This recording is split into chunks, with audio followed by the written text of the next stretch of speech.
Good morning. This is my first morning here on Lofoten. I decided to try to get to one of the most classic locations. I'm gonna head first out for Untitled Beach, which is a really fantastic looking beach. I'm gonna try to catch the sunrise there. The forecast is actually slightly cloudy, which could be really good. So the weather is actually looking pretty good for today. I can already see the sky has a lot of clouds, streaky clouds, which is absolutely perfect. It's going to be exciting to see what we can catch today.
It's still early here.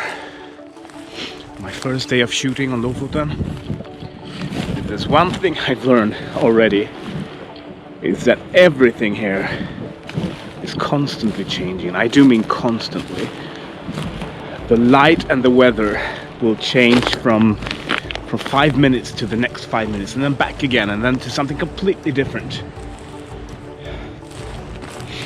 This is, of course, incredibly challenging for a photographer, because if you see that incredible light cresting a mountain and you reach for the right lens and you try to set up the camera and it's already gone, long gone. And of course it's rewarding as well, because you get to shoot a lot of different kinds of weather and light just within the same hour. It also requires patience, a lot of patience, because if you set up and you wait and you wait, and then during a few short minutes you can capture the photo that you were looking for. But it is magnificent here.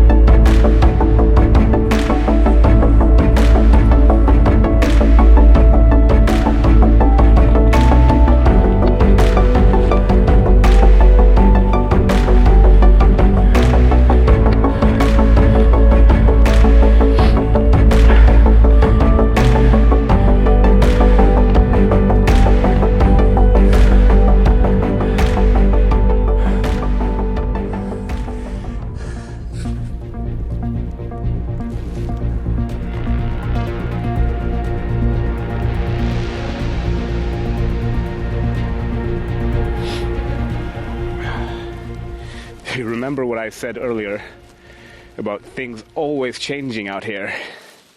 Well, when I hiked up here, it was brilliant sunlight, and it was filtering through the clouds on the other side of the mountain over there. The water was green and marvelous. And when I reached this little peak now, well,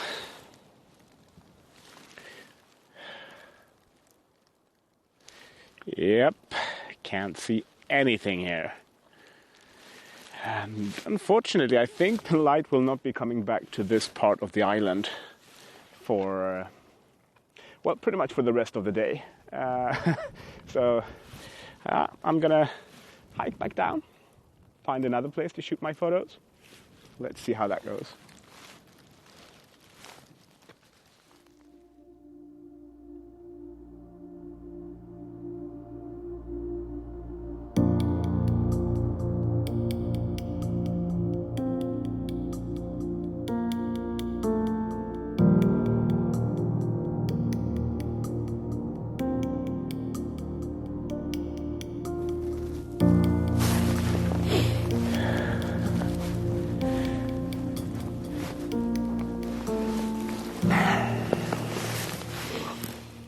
So when I saw this lake with the patterns in the ice, the black and the white, I knew I had to stop for a picture, but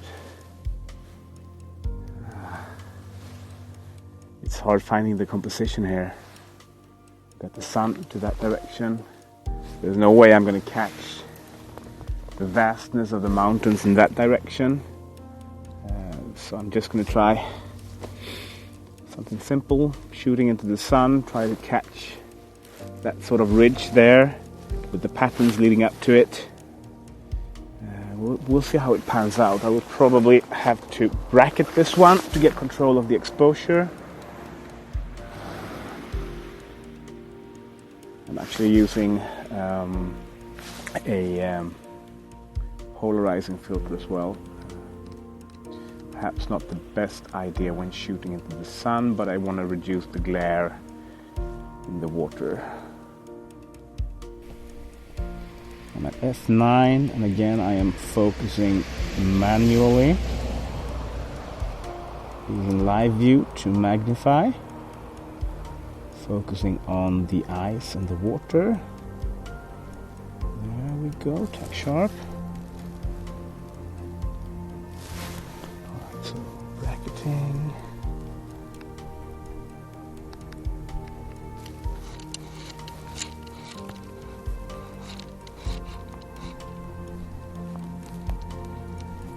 Turning the polarizer now. There we go.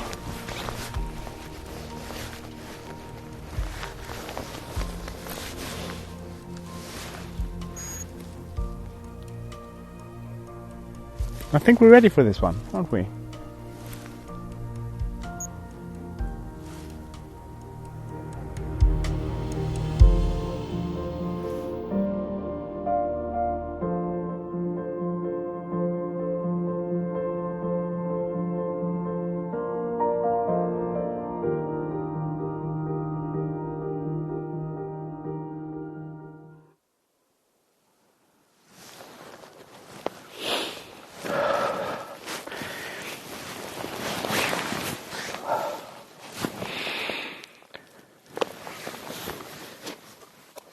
It really is a magnificent place, Lofoten. It can be hard to find the sweet spots, the ones that are not overrun by tourists, but I highly recommend you come here and try. So what are we having? We're having lamb stew. Right? I know. We're probably even going to make some coffee. Field brewed coffee. I'll show you how later. But now I'm going to eat. Okay, so check this out. Coffee that's freshly brewed in this bag. Open the bag.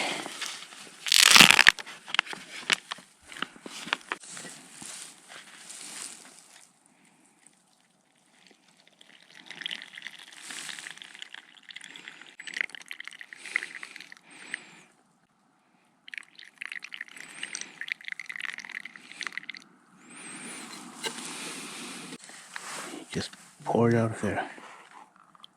Coffee!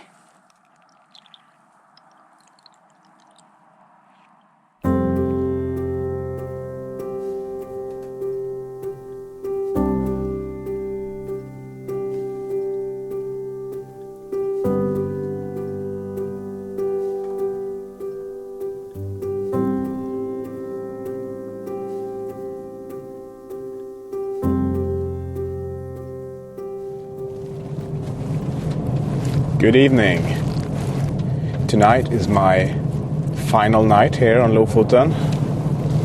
I'm going home tomorrow morning, back to my wife and kids, whom I've missed dearly. It was a short trip for me this time, but an interesting one. I'm pretty sure I'll be back sometime. But for this final night, I have saved the grand finale. I am going out Aurora hunting. It's been cloudy most other nights here, so I haven't had the chance so far. But tonight the skies are completely clear. The prognosis is very good, actually. I'm quite sure there will be Aurora tonight. I'm hoping it will be a good one. I had the greatest of luck earlier today. I picked up a hitchhiker, or rather, a guy came up to me in Reine and he asked me if I was driving east, which I was. So I let him hitch a ride. His name was Carlos. He's actually from the south of Argentina, which is about as far from here as you could possibly get. And down there he used to run tours to Antarctica, and here on Lofoten he has a business doing kayaking tours and, wait for it, Aurora tours. So obviously he knows a lot about where to best see the Aurora, and during his ride with me he gave me a few very, very helpful tips. So I'm feeling very well prepared, well armed for this. I have 3 locations that I plan to go to for 3 stages of the night. First of all, I am going to a golf course which is called Lofoten Links. It's on Gimsøya, which is about 50 minutes drive from here, where I've been staying in Stamsund. So that's where I'm headed first. I'm going to try to catch the first part of the Aurora there, maybe stay there for an hour or so. And then I am relocating to Eggum. There are a few spots just south of Eggum, which I think could be great for Aurora watching. And there's also an abandoned old radar station from World War II, actually built by the Nazis up here to keep track of Allied planes, which I think could look fantastic with an Aurora backdrop. And after that, if that goes well and there is still activity in the sky, I am thinking of going on perhaps sometime towards midnight to Haukland Beach. So we'll see how that pans out. I don't have the best vlogging camera in the world, so I have no idea how much I will actually be able to film during my shooting of the Aurora. Hopefully you'll get to tag along for a bit. If not, well, I might just show you the pictures. See you there. I'm on my way now to my first location, Lofoten Links, and I am actually seeing the very, very first slightest signs of the Aurora in the sky. It's just a faint band. It's like a cloud, but with a greenish tint. I must say I'm really, really excited. I don't think I've ever been this physically excited about something I'm about to photograph before. It's really quite the kick. Let's see. I'm very excited to see how this turns out. Catch you later.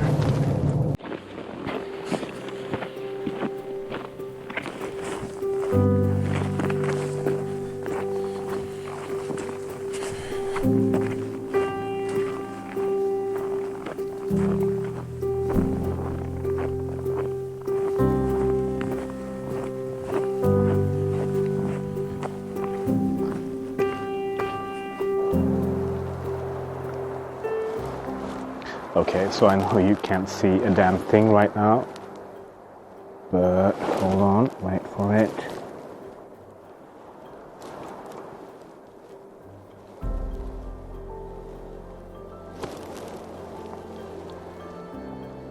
There we go. It's actually my first time encountering the Aurora Borealis, and it's an amazing feeling to get to shoot this. Oh, I'm gonna get back to it. Okay, I'm back in the car now. Night photography really isn't a very vlogging friendly activity, so you didn't get to see much. I remember Thomas Heaton he answered questions, and he got the question why he didn't do more astrophotography, and he answered that well, there wouldn't be much to vlog about then, and yeah, he's right. But in any case, it was freezing cold. I think I got some really good images. I will show them to you if I did.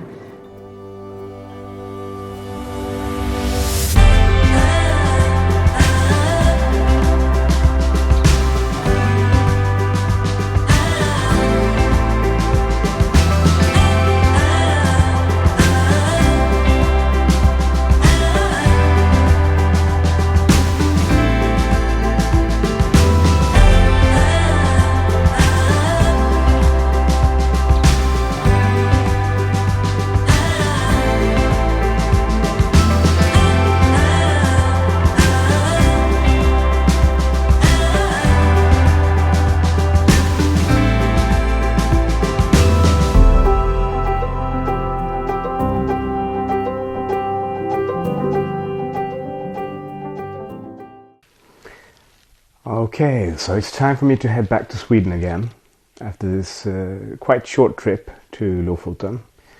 I've been here for only 3 full shooting days, but I've had time to learn so much.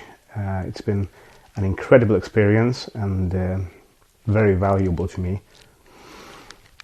I came here with high expectations, and in many ways they were met, and in many ways I found out how difficult it can be seeing these majestic sceneries, but capturing them on a photograph, that's something completely different. Also, it was the first time I ever thought to do a vlog. I think my attempts are stumbling at best. It's been difficult, especially with the constant changing conditions, to be able to find the time to film when shooting a photo, especially when you don't know if you do take the time, if the photograph will even be there, or if the light or the weather has changed too much in the time that you spent recording instead. I knew even before coming here that planning was of course essential, and I do still think that it is incredibly important to do as much planning as you possibly can. But I also know that no planning can replace experience. The things I've learned here are so valuable, and I will take them with me. And if I come back here, I know I will be able to make more out of a second trip. For planning, I used especially one resource, a guy called Cody Duncan. He's got a website called 68 North. I bought his ebook, Seasons on Lofoten, the winter edition. I'll place a link in the description. I found it invaluable. I also had a lot of help from my newfound friend Carlos. I will link to him in the description. One thing that made me hesitant before going here was that I know that Lofoten is very overexploited. There will be photographers everywhere, and I found this to be very true. This goes against my style and sense of photography. I don't want to be where everyone else is and take the same photos that they're taking. When I was on Untitled Beach the first morning, I counted at one point and I saw 18 other photographers within my field of view. So much of the rest of my time here was spent, just looking at the map, trying to figure out interesting locations that perhaps are not as famous, and then just driving around looking for what I can photograph. I think that worked out okay. For the most part, I have a better sense of the islands now and where to go during which conditions, where to go when the light comes from a certain direction or so on. I was staying in a place called Stamsund, a really nice cabin that I rented very cheaply. I will place a link as well for you. And this gave me, I think, pretty good access to most of the places. It's on Vestvågøya, near Leknes, so I have easy access to the beaches and the parts of Vestvågøya that are interesting. I could go to Reine and Muskenesøya in about an hour with car, but I could, on the other hand, go to Gimsøya and the places further east quite easily as well. So I think this was a pretty good base of operations, although I think most people will want to be based on Muskenesøya or in Reine, which was apparent because there were photographers everywhere there. You could barely drive on the roads because you were afraid to hit someone with a camera. But apart from the touristy things, I still think there are a lot of things to discover here on Lofoten, and I think it's well worth the trip. And as I've discussed earlier in this vlog, it is a landscape of constant change. Just within a day or within half an hour, things are changing so much. The light, the weather, everything is changing. But it's also changing on a grander scale in that I came here by the end of February, beginning of March, and the islands now are completely different from what they were in January, where the days were incredibly short. You would get 3 hours of daylight, but you would get a golden, intense, soft light, which I think is great for photography. But if you come here during that time, you will probably have to know in advance where you're going, because your time of shooting is so limited. And on the other hand, if you come here during the summer, you have the midnight sun, where the sun actually doesn't ever set during the day. So you have light all around the clock, and you can photograph all day long. But from what I've heard, there are even more tourists and more photographers here in the summer than there's been now. So I would guess the place is pretty crowded then. In any case, thank you if you actually managed to watch this far. I am impressed with you. Please subscribe to encourage me. Write in the comments what you want to see, what you would come to expect. This is my first long photography trip. I am sure I will be taking more, but it won't happen that often, so I'm sure future vlogs will focus on my shorter landscape photography trips in the area of Gothenburg, Sweden. But there's a lot of nice things to be seen there as well. Thank you for watching. Bye.